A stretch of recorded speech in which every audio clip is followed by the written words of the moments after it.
the scene right up until the end of his career.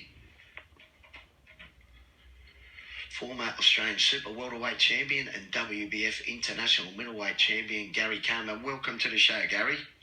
Thanks, mate. How you going? Mate, it's been a long time since we spoke, hasn't it, mate? Yeah, it's been a little while. It sure has. Now, just before we come on, you said, are we FaceTime and this now, Garry? We've got heads for radio, mate, so I think they'd just rather hear our voices over the radio, buddy. I think so, mate. Okay, the question I always ask my guests, what got Garry Comer started in boxing?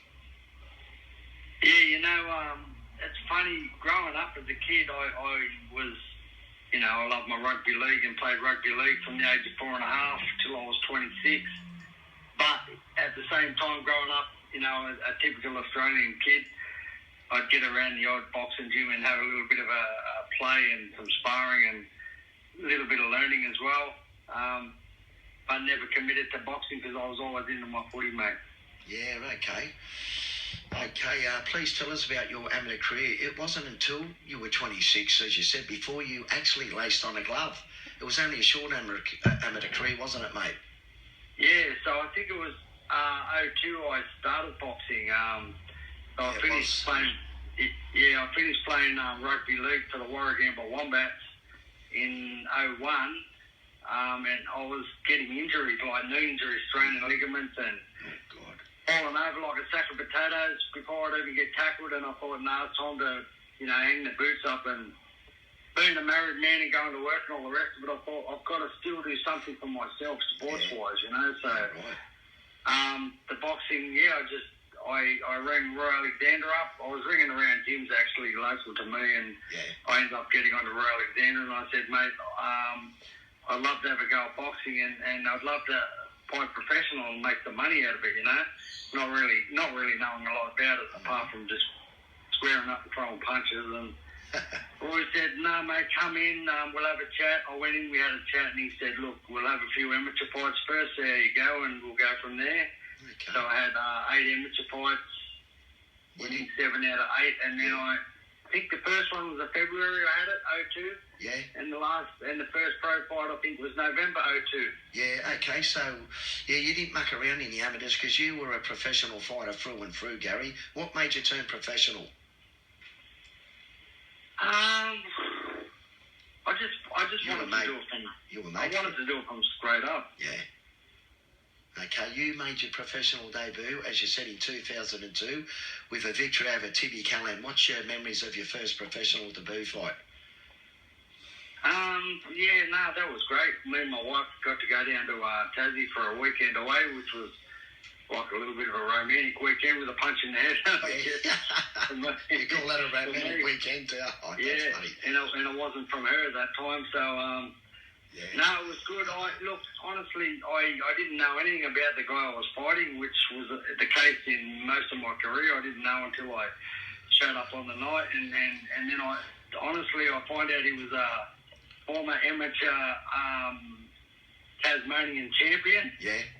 And that, to me, was a bit of a shock. It was my first pro fight, and I sort of didn't really think about things much. And then I went, oh, okay, this guy must go right, And I didn't really have any trouble with him saying that. It was good. Sometimes you're better off not knowing about your opponent. My old trainer used to say, who is he? What's he like? He's got 2 arms and 2 legs. You'll be right. Yeah, that's it at the end of the day. Well, look, if you ask me, the pros were made for you. Let's get on with this because this interview is just going to get better and better. Your career got better and better. You kept active in your first year as a professional. In 2002, you pulled up 4 impressive victories, all being by unanimous decision. What were you thinking, Garry? Did you think, wow, I'm here to stay? I don't know if that's what I was thinking. I don't know, like, to me, playing rugby league, I had the structure of being committed, I know boxing, you can say, is a bit of a solo sport in ways, but it's not because you got your team as well, and you could never do it on your own at all, but... No, I didn't think. Here I am. I just was like, yeah, cool, and then just keep on going till I'd had enough of it, I guess, Okay, moving along, your first loss came against a very young and up and coming Daniel Dawson, who went on to have 46 professional bouts and also was a world kickboxing champion. What's your memories of your first defeat? Yeah, that was a good fight. I actually fought pretty good on that night as well. I don't think I knew of his background either, you know, going into that fight. The same sort of thing. I just turned up and I went, wow, this guy's pretty good, you know. Like, in saying that, I thought I put up a good effort anyway. Yeah, I on points. Okay, your weight fluctuated right from the beginning, didn't it? You started off at a middle, then by the time you fought Dawson, you were super welter. What was a more comfortable fighting weight for you? Yeah, definitely super welter, light middle. Yeah, okay. Yeah. Rightio.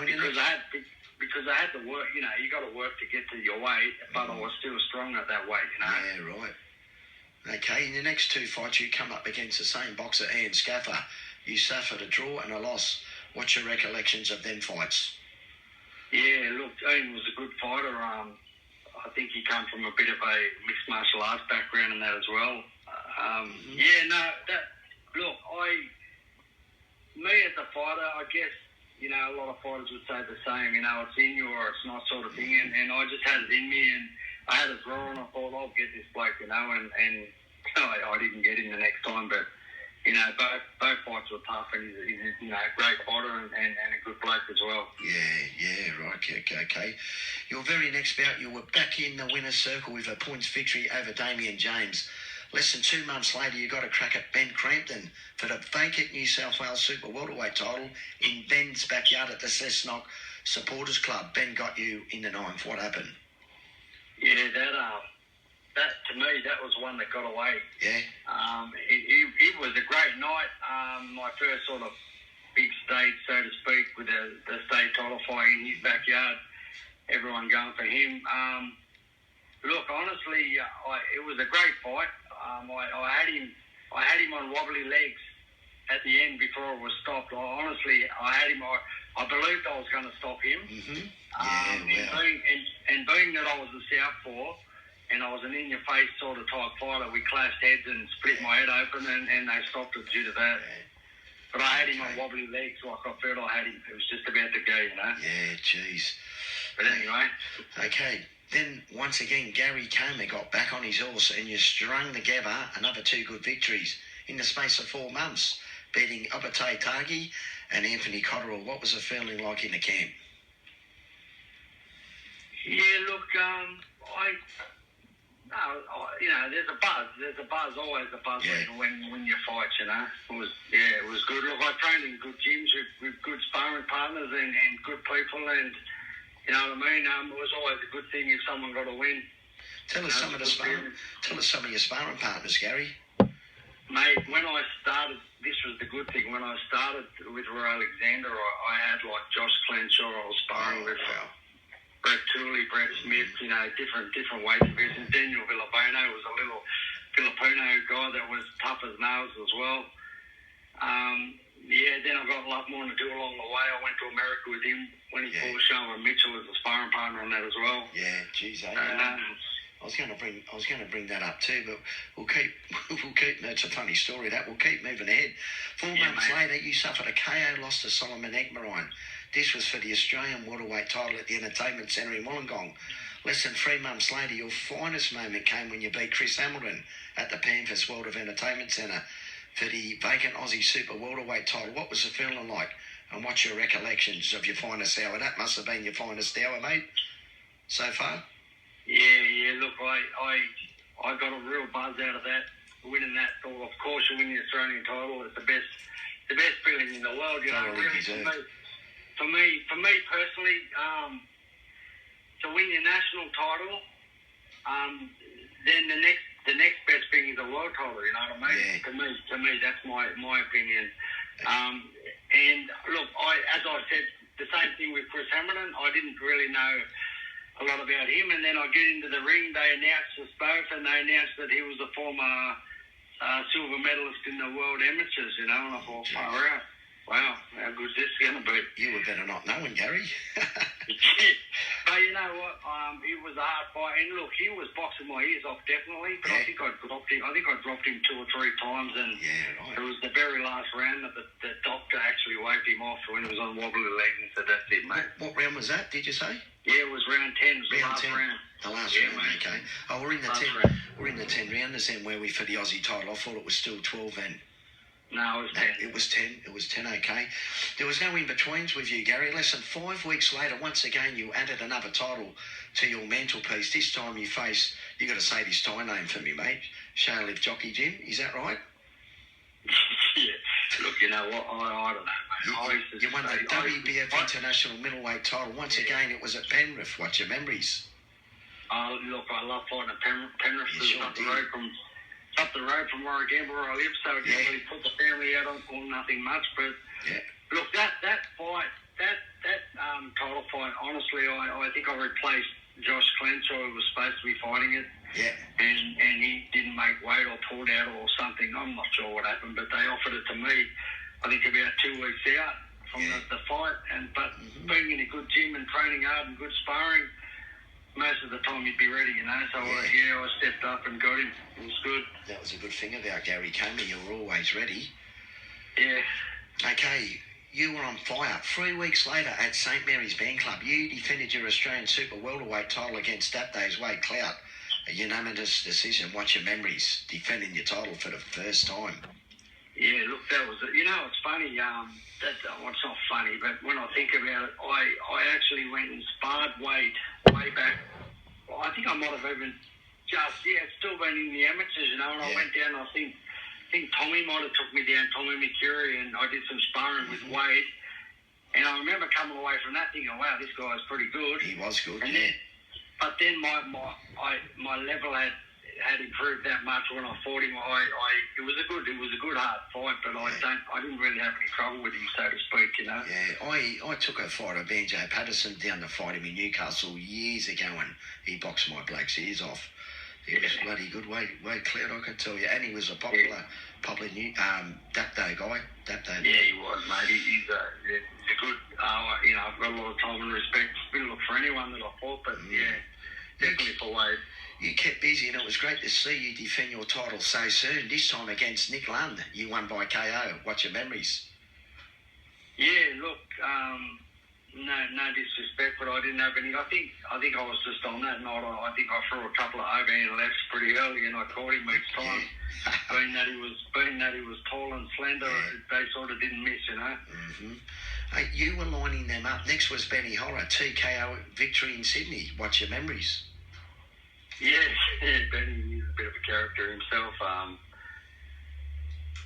Look, you know what? The funny thing is that when you fight professional, you can look at guys' records and whatever and go, these guys should... If you're not an actual boxer as such or been around it a lot, you look at guys and you think, he should be nothing because of what his record says on paper. But any guy you fight, mate, comes to fight, including Benny, you know, I still had some little wars with Benny, you know, as the same as anybody else. Okay, now, by now, have you changed trainers yet? When did Tommy McCurry come into the picture, buddy? Look, don't ask me. I'm not 100% sure how it panned out, but I'm not even sure which fight I started with Tommy, to tell you the truth. We'll have to get Tommy to clarify that one. No biggie, mate. Once again, you defended your Australian Super Welter title. This was the thing about you, Garry Comer. You weren't, you know, a lot of fighters win the title and want to keep it, but you just kept defending it. This time against Edgar Waimara for a third time, and you won by TKO. What's your memories? And you love fighting at Penrith, didn't you? Yeah, look, the memory of that, mate.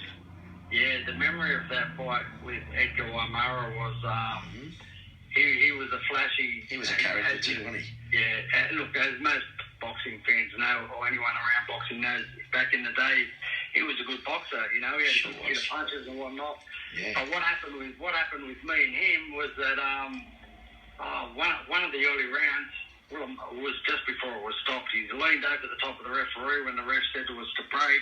Yeah. And because he was tall, he leaned over the ref and whacked me one on the mountain. Oh, jeez. Which really ticked me off. Yeah.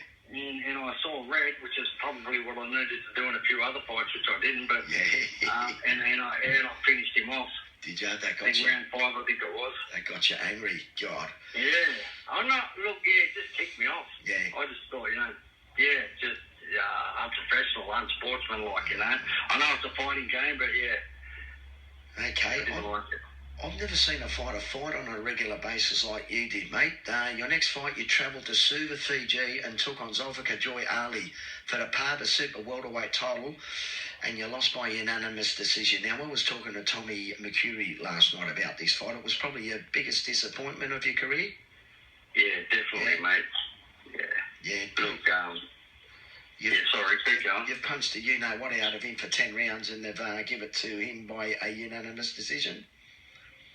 Yeah, I think that one was actually 12 rounds, but yeah. From my recollection, I think it was. I may not say this on Box Rec, but I think it was supposed to be a split decision. Yeah. Two judges to him, one to me. Yeah. Tommy's gone over to the judges and said, "What the F's going on?" And they've said, "Look, 2 of us gave it to Garry. 1 gave it to him. God. The ring announcers called it out wrong. Now you have to take it up with the boxing authority to get it fixed up." I think Tommy sent them an email and we never even got a reply about it. Jeez. But look, you know what? Honestly, mate, I never, my whole boxing career, I was never in there I was never on a mission as such. Yeah. Other than I just wanted to win any fight I got in. Yeah. I never went in thinking I'm going to be the next world champion or anything like that, mate. Yeah, you didn't I just want to have a go. Yeah, I love that. You didn't get too complacent, mate, did you? Nah, there was no pressure, or is it for me, mate? The only pressure was my own pressure on myself. Yeah. When you're a fighter, anything you do sports-wise, you don't want to lose, and that was that. Yeah, that's a problem with a lot of young fighters. They put too much pressure on themselves, If you could turn back the clock and just go back in there and just go out there and enjoy yourself, Yeah. Well, when I fought Chris Hamilton and I won the Australian title, I know, and I heard through the grapevine that he was already looking to fight Shannon Taylor after he beat me. Yeah. Now he didn't beat me, and he not long retired from boxing after that. Okay. At least. Okay, back to Suva, Fiji. As they held the winner up, as they held the Fijians hand up, I've taken a fighter over there too, mate, and copped the same thing. But the 5,000 Fijian crowd booed their own guy, and you got pats on the back all the way out back to the sheds. That's unbelievable. Yeah, it is, and ever since that day I've always told people over here in Australia that story, and I hate telling people about losses and feeling like you're looking like a small loser, but I weren't. You're a proud man, mate. You can tell it how it is, mate, because you were there. What I've always said is that, look, I have a lot of respect for the Fijian people because they're a poorer country. These people have worked hard, saved their money to go watch a fight night, and they knew who the real winner was. Yeah. And they didn't care that they had respect, and they wanted to see the rightful winner win. So they booed their own guy and patted my back as I left the ring, I've got a lot of respect for that. Yeah, that's great. Well, I took Alan J. Tanakio over there to fight Junior Farzan Ali, and he won every round, and they robbed him, and they didn't even pay his purse of $2,500. It leaves a terrible. It leaves a bitter pill in your mouth, mate. I can tell you. Unprofessional, isn't it? And we waited back 3 or 4 days trying to get his purse, his $2,500, and he never got it. He got robbed, and he never got his purse. Never again will I go to Fiji, mate. Only for a holiday. That's terrible. That's terrible. Yeah, 100%. Okay, you're unbelievable, Garry. Less than a month later, folks, listen to this one. You took on Daniel Gill twice.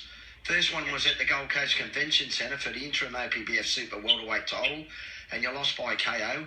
And you took him on again at the Vodafone Arena, Melbourne Park, 5 weeks later, and you suffered another loss. Tell me what happened in both them fights, because you had him down in the first fight, didn't you? You nearly had him off his feet. Yeah, look, what a goose I was, to tell you the truth. What are you calling yourself a goose, mate?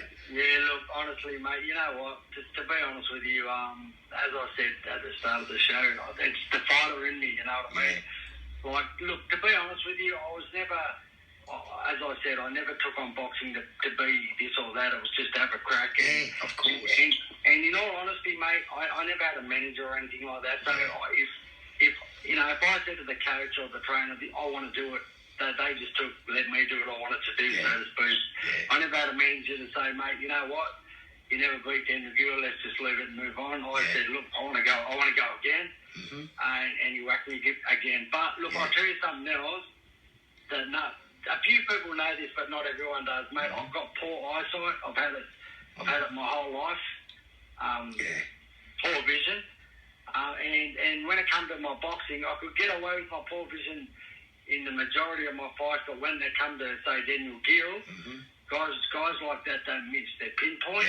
If your vision's not as sharp to get the defence happening straight up, you know, I got caught. Both times I got caught, and I've never made an excuse.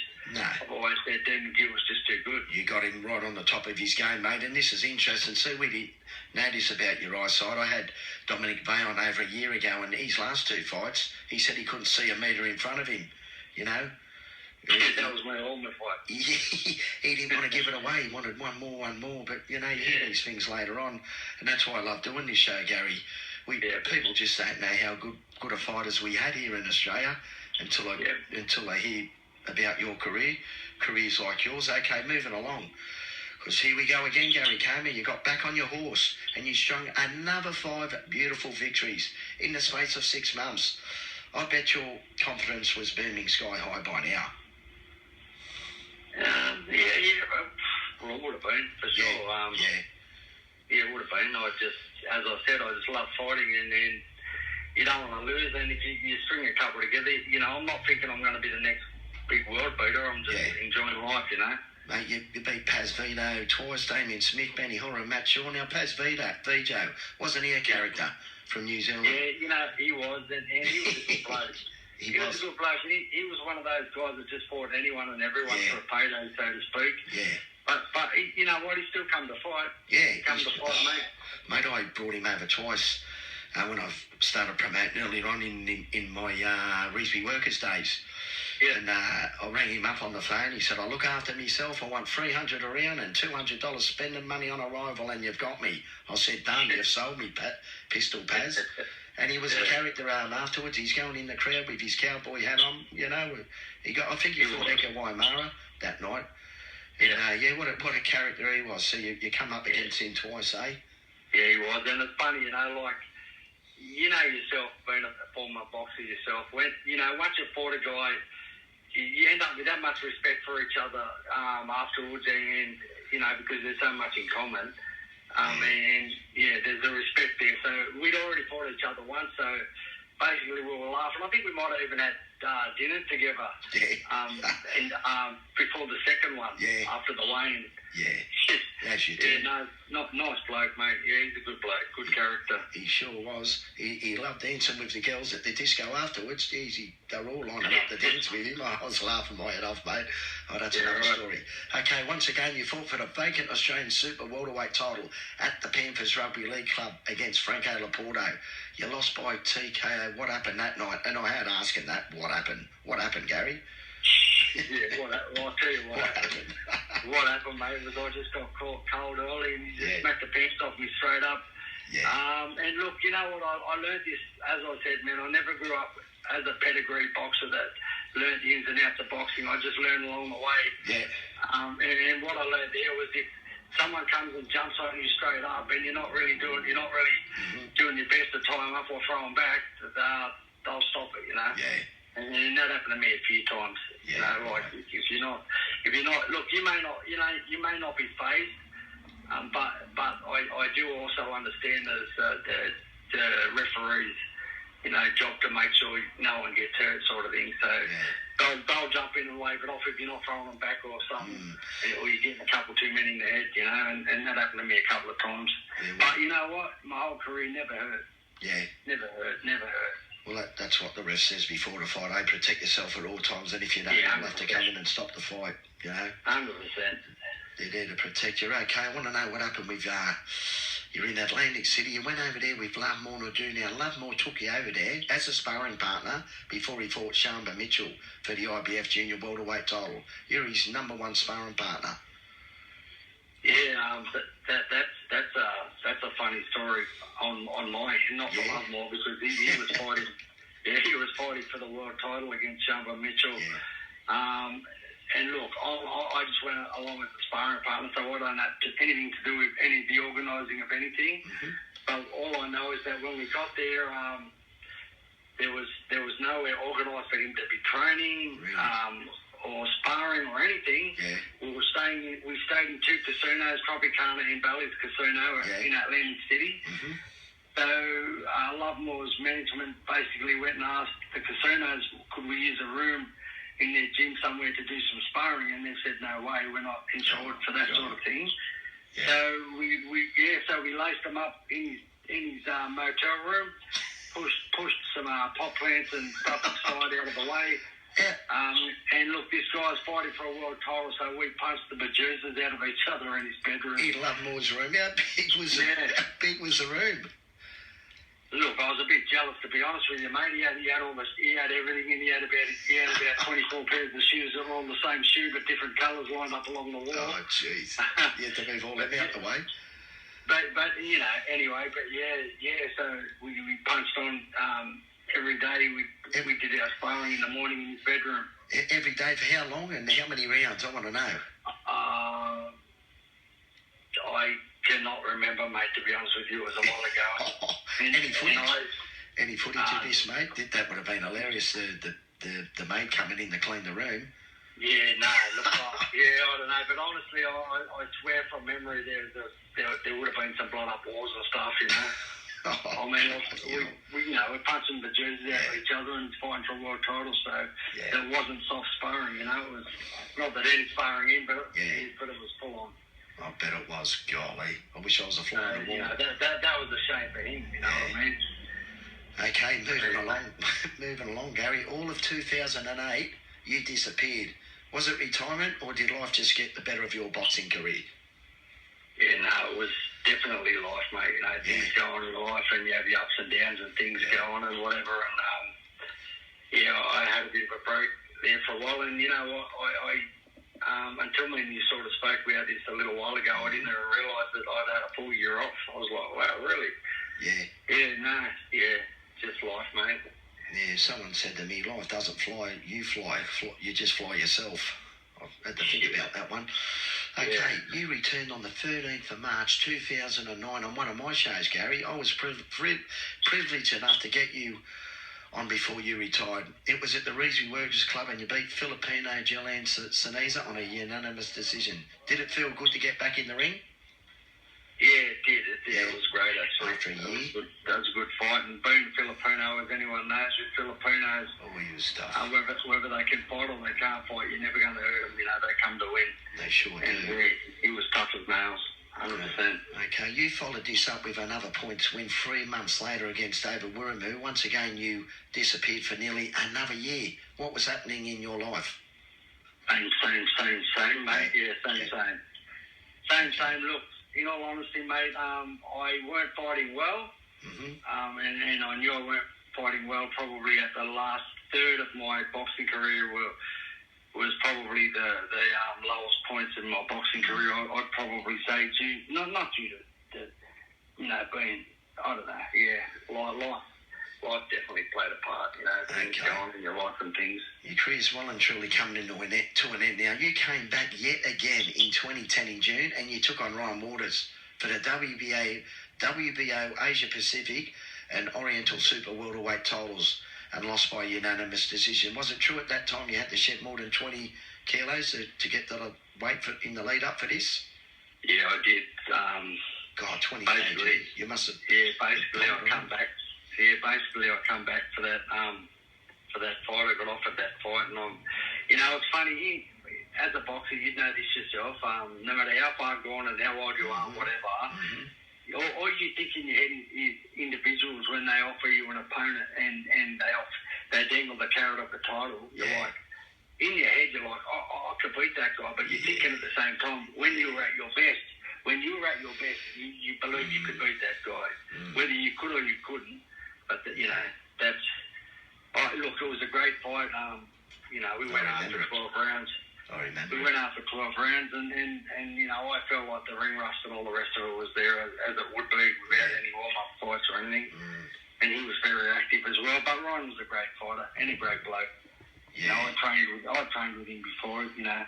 So you knew, champion bloke. You knew what you're up against. Okay, after the Ryan Waters fight, you announced your retirement. That got a call up. We were just talking about this. You got a call up 2 weeks later to take on Rob Medley. Why the comeback? As you just said, they dangled a carrot in front of you. Yeah, it was a big carrot, mate. Look, you know what? In all honesty, it was twice the money I got for the Ryan Waters fight, and good on you. And it was going to be not half the rounds, but 8 rounds, which I didn't get to the 8th round anyway. But look, Rob Medley was coming off a strong fight against Anthony Mundine not too long before he fought me. So he was red hot. Yeah. He was red hot, and I was washed up and pretty well ready to retire because as I said, I started boxing when I was 26. Yeah.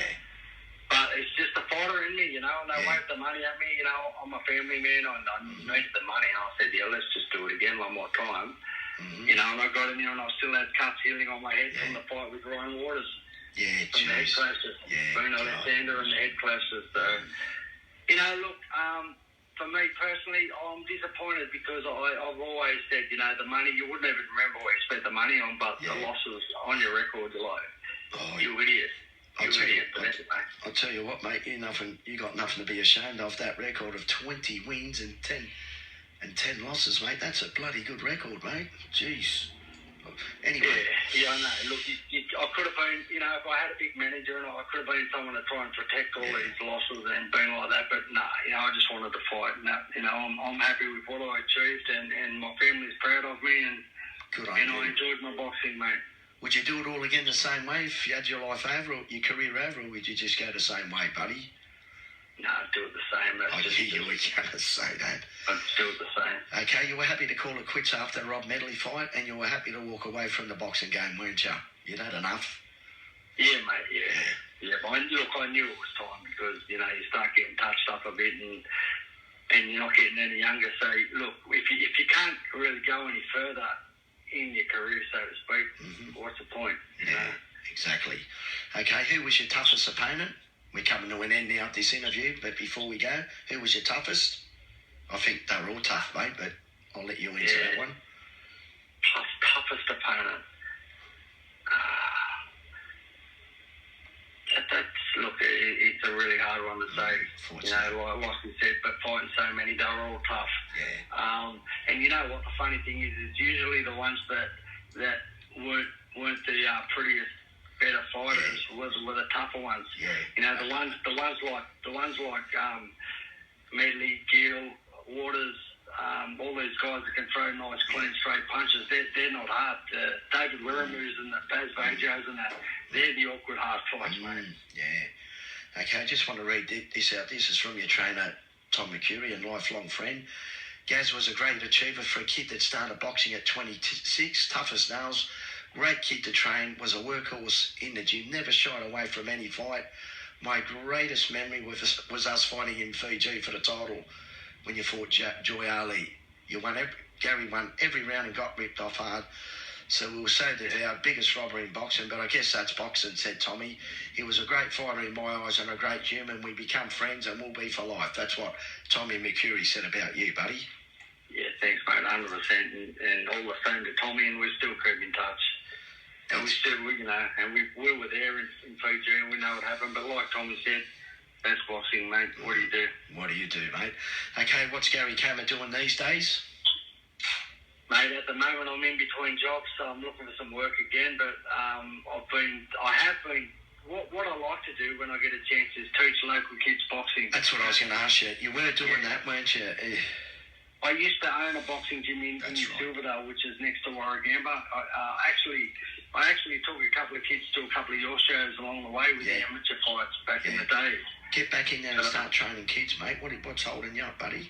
Look, I've been teaching kids boxing in their homes. Yeah. So I turn up with the pads, the gloves, and good stuff, and the wealth of knowledge, and teach kids in their homes some boxing. That's good. You know, yeah. Good. I love hearing ex-fighters like yourself train kids. That's good. I love it, mate. I love it. You know, look, I don't have a lot to give, but that's something that I can do. Hey, Garry, you've got a lot to give, mate. With your knowledge, what are you talking about? Yeah, no, that's it, 100% with the boxing, mate. I love to share my knowledge with the kids, for sure. Yeah, keep sharing it, buddy. Okay, what's your advice to any young kid taking up the sport of boxing? I love asking this question to fighters like you. You know what, I say this often to a lot of different people. What I love, let's use Tyson Fury as an example. Yeah. You know, I love to say to young kids, have a look at Tyson Fury. He's a prime example of you don't need to be a little fitness freak, cut up, muscle bound anything.